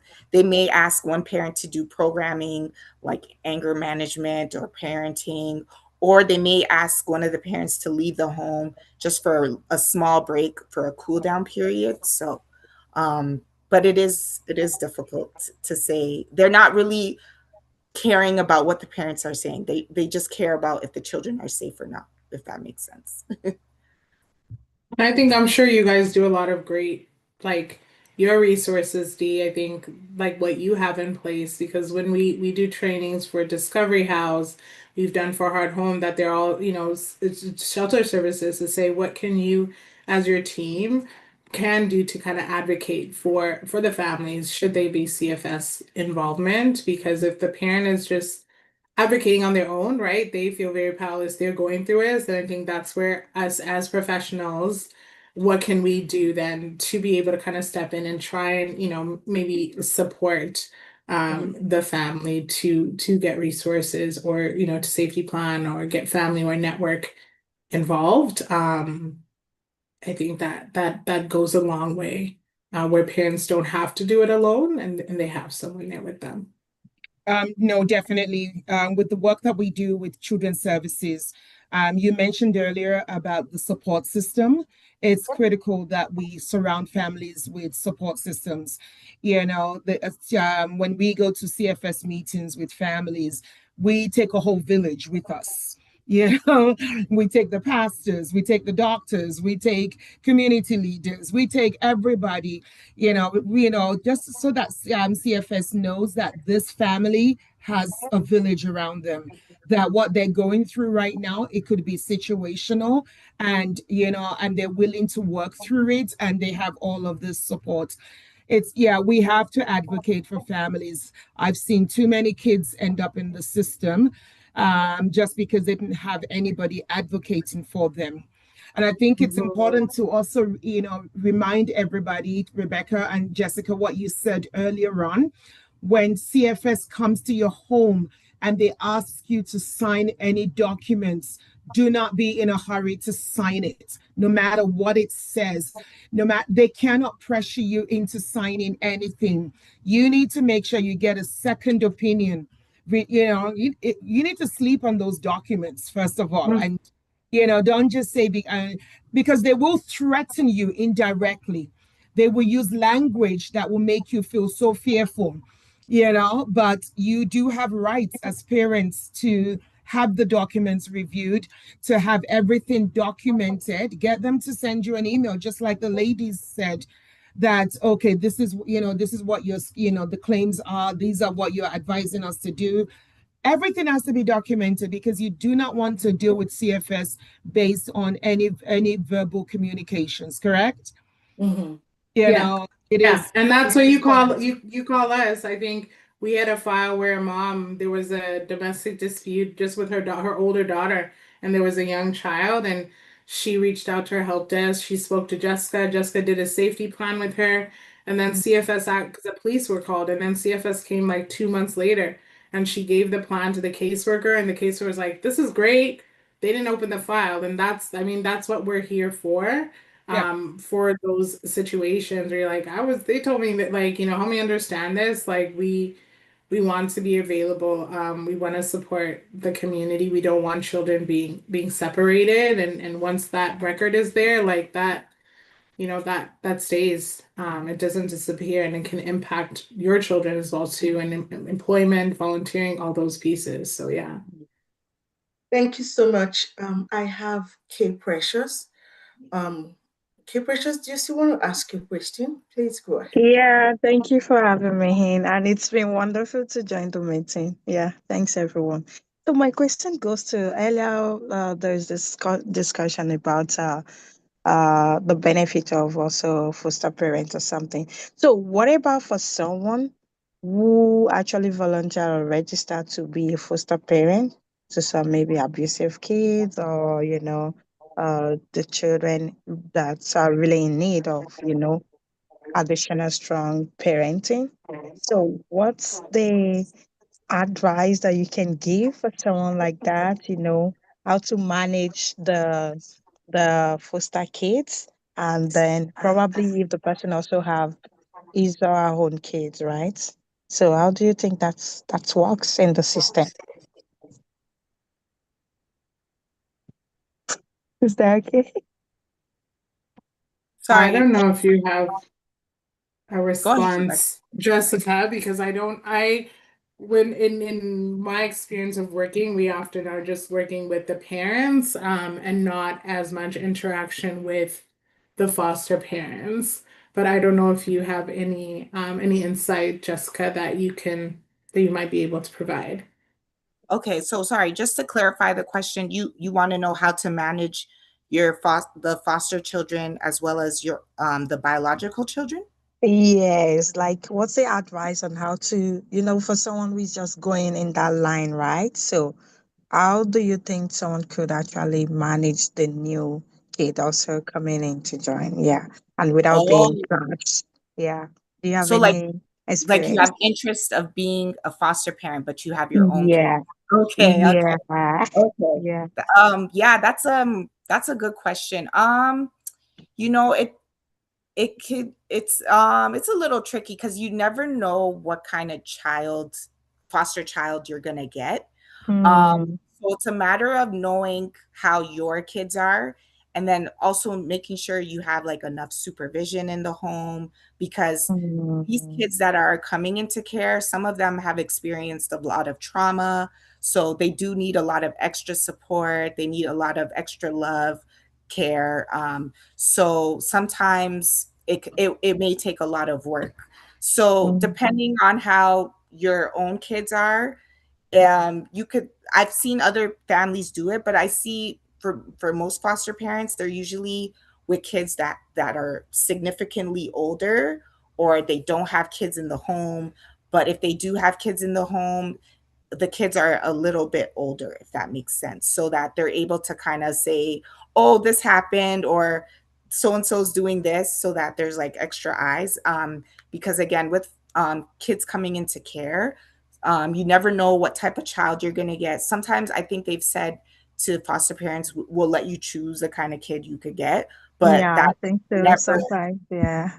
Like no, that's choosing the age, right? Like from, is that how you choose the age from age 3 to 5 or right. from 5 to 10 or something? Yeah. But the thing is, they'll tell you the age, but some of you never know like the kind of issues Mm, these kids are they having. Like are. sometimes these kids come in and they kind of like they do concerning things, and may rub off on the other kids. Like I've heard of those type of stories, right? So Mm, it really depends on like the supervision in the home. If you're able to, depending on the child that comes, if you see how they are, then you can kind of know what you're going to do, whether you're going to have this kid there, you're going to have your kids on this side. Like, and it's hard because you want to make that child feel welcome, but at the same time you want to protect your own kids. So I would just say use your discretion. mm, It's not a terrible thing that you're doing, because a mm, lot of these kids do need help. They do need loving people, because there are foster parents that are just doing it just to do it. They may not care for these kids. mm, So if you're actually in it to care for these kids, I would say still do it, and support them the best you can. But mm. it will be hard, because our own kids are hard. So imagine someone else's kids, right? Just remember Yeah, that. I know. So I was also thinking ahead of that too. Then I was like telling my mom, like, okay, the issue is that if I see, because I don't want to be overwhelming, even if I have to do that, probably if I need time for my break, then I just hire other people who can be supportive as well, so that the stress is not so burden on me. Yeah, And then, yeah, talking about the age preference is good. At least kids that are able to talk yet, and right. then explain things clearly, and it's not contradicting with whether there is a kid in the house already or there is no kid in the house. Yeah, Okay, that's good. but just keep in mind, they may ask you, you have to take the kids to appointments, you might have to take them to Yes, school. yes, yeah. So I just think, keep yeah, all those sometimes things. it's wide up to that. So that's why I was like, okay, even if that's actually come up, right, I should be preparing my mind to also have someone on the side to, like could support. If I can't wake up in the morning early to get them ready to school, so I have someone who will come home, Hmm. dress them, then, probably just drive them. All right, Yes. that's good to Thank know. you. Thanks. Thank you so Yeah. much. Thank you so much. I I have two more questions. I know we're rounding up, so I have two more questions. One is, with caseworkers, child services coming into homes, and sometimes there are a lot of chaos, a lot of confusion, fear, and everything. So I want you to throw more light on how can parents rebuild trust and stability in the home after CFS involvement has created fear or tension within the family. It's like, is Emily still? I was like, Yes. is Emily still with us? Because that would be, I'm like looking and seeing if Emily is still here with us, because she's a parent that has CFS involvement, and her daughter was actually apprehended and returned to her, and now she works for us. Because I think that that is a question that really only a parent who's gone through an investigation can really answer. That for me and Jessica, we'd be like, I don't, I don't know. So I'm gonna like let Emily, I think I see her, she's on here, maybe give some insight, onto that because obviously it is a very scary, traumatic, stressful situation. But I'll let her give her yeah, just kind of her insight. Yeah, of course. Can someone repeat the question, please? I'm just getting my daughter ready for bed. Someone repeat the question. You're on mute. Oh, it's still muted. Sorry, I'm muted.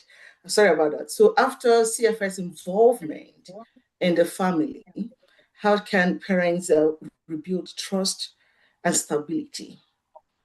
Um, after CFS involvement, normally creates tension, fear. So what do you think parents can do to build trust? Yeah, I think that's an interesting question because like I've had my daughter back for quite some time now and I still have fears, am I doing the right thing? Am I being a good parent? But I think it's just about like having confidence and consistency for your children. Hmm. And like especially consistency, like even with my family members, like for a while they were like, watching me really closely, but now they have the trust in me because I've shown for a period of time that this is not going to happen again. So I think it's about being consistent and confident in yourself, but also holding space for your kids to have the feelings that come with involvement as well. I can see things in my daughter. She's only 2.5, but I can see things, like when she's away from me for periods of time, like we're having some issues with that, but she was gone from me for so long that of course that's going to happen. So I try and hold space with her and just like support her as best as I can when I recognize that that could be an issue from, when she wasn't with me for so long. So, yeah. Thank you so much for sharing that. Thank you. Can I just Thank add you. to that? I think one of the other things is, like Emily said, parents will always be apprehensive with CFS. Once they've come in and your child has been removed, that fear will always be there.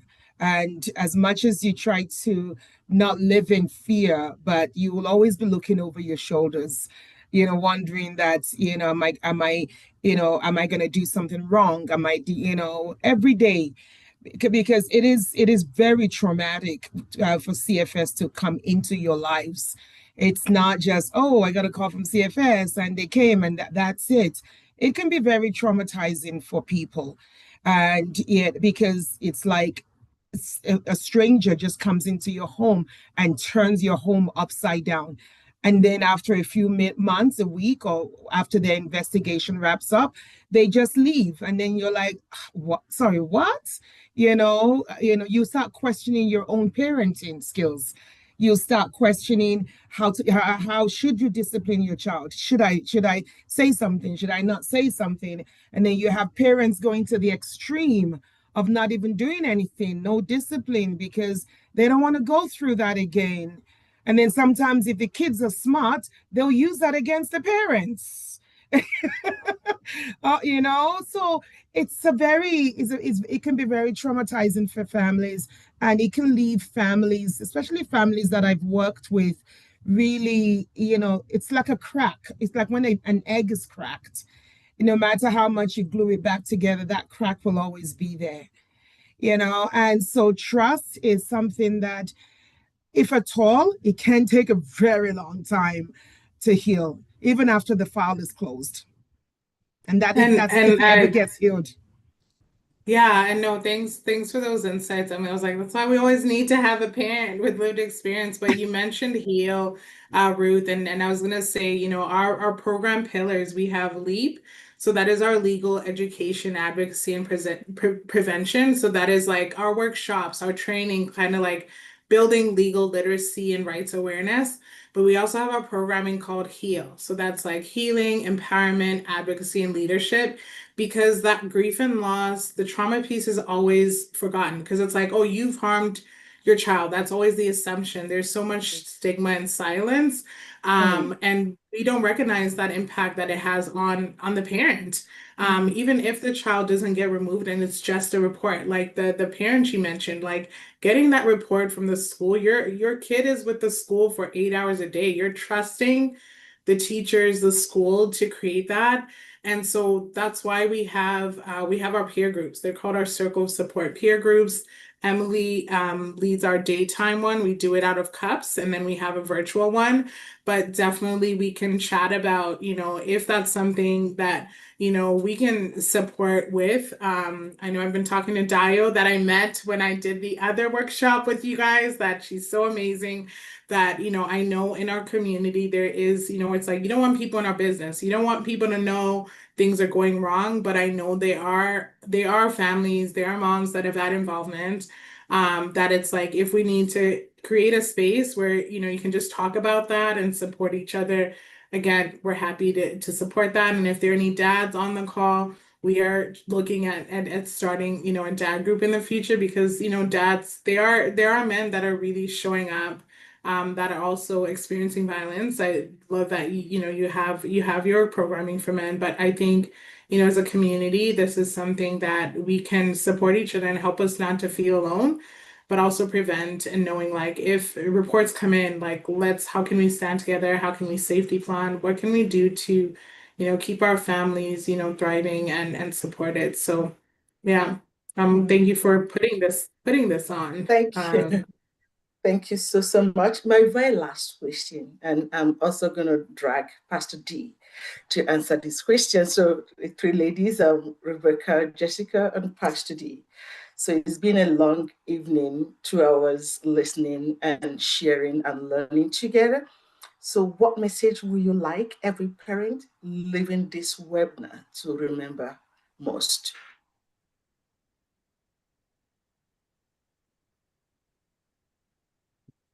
I can go ahead. Or Rebecca, Okay. Yeah, you go. I was gonna say like every parent should know like they're the expert in their families. Like they know best, they know their children best. And they know their kids the best. So always remember you're the expert, you know what your family needs. So just always remember that.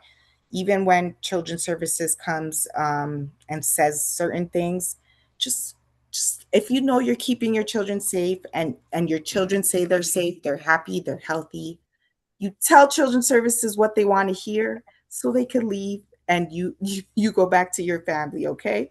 Because again, only you know your family, you know what's best. Don't let anyone tell you you're not a good mom or a good dad. You are that, okay? And even everyone here showing up today just speaks to that and just shows that you care, that you spent 2 hours here to listen to us babble about a government entity trying to dictate how parents should parent their children. So just know you're the expert, and we know you love your kids, and just remember that always, no matter what. Yeah. Rebecca? Thanks. I was gonna echo that, and just say I think parenting is really hard. It's almost every stage is a new level. You've been trying something and it's been working, then it's like something else comes, and we're all trying to do the best that we can. And I think with the way the grocery prices, expenses, there are additional stressors that make it even harder. But I think as parents, remembering that is kind of just to say is like you are doing the best you can. You are experts on your family, and I think living in Canada, family separation has been happening for years. Like slavery was happening, but even now, again, we're most represented in the criminal justice and foster, all these pieces. It's not that we are worse parents. We're held to a higher standard. We have to work twice as hard, and we shouldn't have to. And I really want us to be able to live full lives of joy and parent our kids and be, these amazing Black people and proud of our culture. But knowing your rights, that if CFS comes as police, like we're not just agreeing, right? You know your family, you're like, I have rights. Who are you? Why are you here? And asking for help. I know it's so hard. You don't want people to know what is going on, but this is where having people know what's happening is going to help CFS to be like, okay, there's someone, there's a village, there's someone here, right? So even if it's just one or two people, because if you don't say anything, that could mean them opening a file and things getting worse. And there's Ruth's house, they know we're here too. But don't be afraid to ask for help to the trusted people. Pastor D. Yeah, I think it's important for everybody to know, just like what Rebecca and Jessica says, there you have rights. Children's services cannot just come into your home and take away your children. But at the same time, you cannot be afraid of children's services. You should not be afraid of titles or someone that has a badge, because once you start to operate out of fear, things just gets worse. You should be able to speak up. You should be able to, tell the truth as to, yes, I disciplined my child. I did not beat my child. I think language is very, very important. And, it's important to know that when you do get that call, do not go alone. Do not answer children's services alone. We've had cases where parents have been interviewed by themselves. They've said things out of panic that they shouldn't have said, and then they call us and say, "Yo, Mama D, children's services came and I told them this and that," and then we now have to backtrack and try and fix everything. So don't respond to CFS alone. If you get a call and they say they're coming to see you tonight, make sure you get some legal advice. Make sure, even if you have nothing to hide, just make sure that you have somebody there taking notes. You have somebody there that knows the law, a little bit of it, and that can interpret what you are saying or what you're trying to say, because you're so nervous and you may not be articulating things correctly. We are here to support you. That's why we're having this presentation. We've had many kids returned back home. We have had kids reunited with their parents, because we have fought for them. We fought for them. Just, recently, we had a mother reunited with her children that had been, removed from her for so many months. We've had families reunited after a year, and that's because we make sure that we fight for you. We bring in support system. We bring in experts that knows the law, that knows how to advocate. So I think overall, what we're trying, both of us, all of us are saying here is do not handle children's services alone. Don't say, I have nothing to hide. I'm just going to go answer all their questions. The mere fact that if you just do that, you can say something that you may think, oh, that's not, I didn't say anything wrong, but their interpretation of it could be wrong, and it's all based on interpretations. And don't forget, as immigrants, as newcomers, our English is still second language when you are working with CFS. Yeah. You may have the greatest English, you may be able to speak well, but when you're working with CFS, some of the things you may say could be interpreted wrong, just because of culture. And culture plays a huge role in the decisions that CFS makes about us. The things that are, the things that are being processed. It's all based on culture and interpretations. So when it comes to CFS, make sure you get advice. Make sure you do not go to a meeting alone, and make sure that you always tell the truth and say it in a way that everybody understands, not left for interpretations. Thank you so much. Please, before we leave tonight, I just want us to check the chat box. We have a link for you to please fill out a survey, and we also have parents who need help.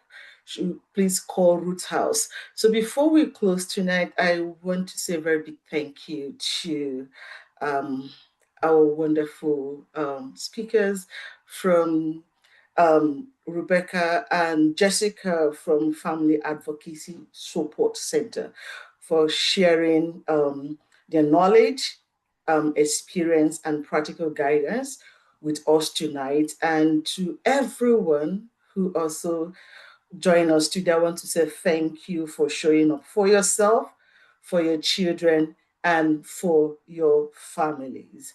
Thank you so much for participating with us today at Root House.